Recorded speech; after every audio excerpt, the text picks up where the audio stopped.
Orgueil et préjugés, volume 2, chapitre 2. Après une semaine passée à redire son amour et à élaborer des plans pour sa félicité, Monsieur Collins vit arriver le samedi soir qui l'arrachait à son aimable Charlotte. Le chagrin de la séparation, toutefois, avait quelque chance d'être de son côté, diminué par des préparatifs en vue de l'accueil de sa future femme, comme il avait de bonnes raisons d'espérer que peu après, son prochain retour dans le Hertfordshire serait fixé le jour qui devait faire de lui le plus heureux des hommes.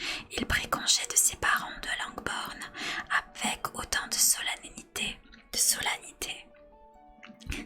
que la première fois, de nouveau souhaita à ses charmantes cousines bonheur et prospérité et promit à leur père une nouvelle lettre de remerciement. Le lundi suivant, Madame Bennet eut le plaisir de revoir son frère et sa femme, qui venaient comme à l'ordinaire passer Noël à Longbourn. Monsieur Gardiner était un homme de bon sens, de distingué, de bien supérieur à sa sœur, tant par les talents qu'il devait à la nature que par l'éducation qu'il avait reçue. Les dames de Netherfield auraient eu peine à croire qu'une personne vivant du négoce et si près de ses entrepôts pût être aussi bien élevée et aussi agréable. Madame Gardiner, de plusieurs années la cadette de Madame Bennet et de Madame Phillips, était une femme charmante, intelligente, élégante, qu'adoraient ses nièces du Hertfordshire. Entre elle et les deux aînées en particulier existait une très grande affection. Elle avait fréquemment séjourné dans sa maison de Londres. La première tâche de Madame Gardiner à son arrivée fut de distribuer ses cadeaux et de décrire les dernières modes. Quand ce fut fait, on lui attribua un rôle moins actif. Ce fut à son tour d'écouter. Madame Bennet avait subi bien des torts dont il leur fallait faire part et accumuler les sujets de doléances. On s'était bien mal conduit avec eux tout depuis la dernière visite de sa belle-sœur. 2 de ses filles avaient été à la veille de se marier et finalement cela n'avait rien donné. « Je ne fais pas de reproche à Jane, poursuivit-elle, car Jane aurait bien voulu de M. Bingley si cela avait été possible. Mais Lizzie, ma sœur, il est affligeant de penser qu'aujourd'hui, sans son obstination, elle aurait pu être la femme de M. Collins. Il lui a proposé le mariage dans cette même pièce, et elle lui a dit non. La conséquence en est que Lady Lucas aura une de ses filles mariée avant les miennes, et que le domaine de Longbourn est aussi substitué que jamais. Les Lucas, vous savez, ma sœur, sont très malins. Ils sont prêts à faire main basse sur tout. Je regrette d'avoir à dire du mal de ces gens-là, mais c'est la vérité. Cela me rend très nerveuse et très abattue d'être ainsi contrariée dans ma propre famille et d'avoir des voisins qui pensent d'abord à eux-mêmes avant de penser aux autres. Enfin, c'est un grand réconfort que vous veniez précisément dans ces heures-là, et je suis bien contente de ce que vous m'annoncez au sujet des manches longues. Madame Gardiner, qui était déjà au courant de l'essentiel de ces nouvelles par la correspondance de Jane et d'Elizabeth, répondit brièvement à sa belle-sœur et par pitié pour ses nièces détourna la conversation. Mais quand elle fut seule, ensuite avec Elizabeth, elle revint sur le sujet. « Sans doute aurait-ce pu être un bon mariage pour Jane, dit-elle. Je regrette que cela n'ait pas abouti. Mais ce sont des choses qui arrivent souvent. Un jeune homme tel que tu dépeins M. Bingley a sitôt fait de s'amouracher d'une jolie fille. Cela dure quelques semaines et quand le hasard les sépare, il l'oublie très rapidement. On voit fréquemment cette sorte d'inconstance. » « Voilà, repartit Elizabeth, qui pourrait constituer une excellente consommation. Mais elle ne s'applique pas à notre cas. Nous ne pouvons accuser le hasard. Il n'arrive pas souvent qu'un jeune homme auquel la fortune donne toute liberté de choisir cède à l'interposition de ses amis pour ne plus penser à une jeune fille dont il était violemment épris seulement quelques jours plus tôt. Ton expression de violemment épris est si galvaudée, si vague, elle donne si peu de sens qu'elle ne me renseigne que fort peu. On l'applique aussi souvent à des sentiments nés d'une fréquentation d'une demi-heure qu'à un attachement véritable et profond. Dis-moi, quelle était la violence de la passion de M. Bingley ? Je n'ai jamais vu d'inclination plus prometteuse. Il faisait de moins en moins attention aux autres et se consacrait à elle seule. Chaque fois qu'il se retrouvait, cela se renforçait et se remarquait davantage.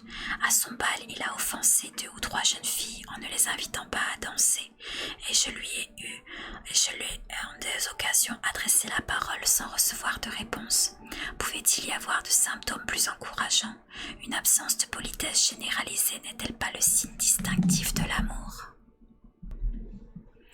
Oh oui, si c'est le genre d'amour que je soupçonne d'avoir ressenti.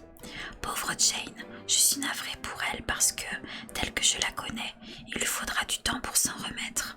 Il aurait mieux valu que cela t'arrive à toi, Lizzie. Tu t'en serais sortie plus vite en te moquant de toi-même. Crois-tu que l'on pourrait la persuader de nous accompagner à Londres? Un changement de décor pourrait s'avérer utile et peut-être trouverait-elle dans ce répit, par rapport à sa vie d'ici, un adoucissement qui vaudrait bien d'autres remèdes. Elisabeth fut ravie de cette proposition et se déclara assurée du prompt consentement de sa sœur. J'espère, ajouta Madame Gardiner, qu'elle ne se laissera influencer par aucune considération concernant ce jeune homme. Nous habitons un quartier de la ville si différent du sien, nos relations sont si éloignées des siennes, et comme tu ne l'ignores pas, nous sortons si peu qu'il est très improbable qu'ils se rencontrent jamais, à moins qu'ils ne viennent tout exprès pour la voir. Et c'est là une hypothèse qu'il faut absolument écarter, car il est maintenant sous la garde de son ami, et je vois mal M. Darcy désormais accepter qu'il rendît visite à Jane dans un pareil endroit de Londres. Ma chère tante, qu'allez-vous imaginer là?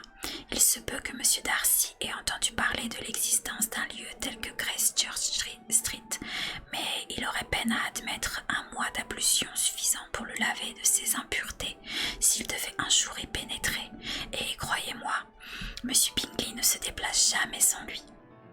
Tant mieux, mon espoir est qu'ils ne se rencontrent pas du tout.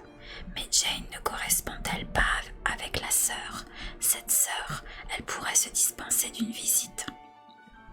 Elle cessera toute fréquentation.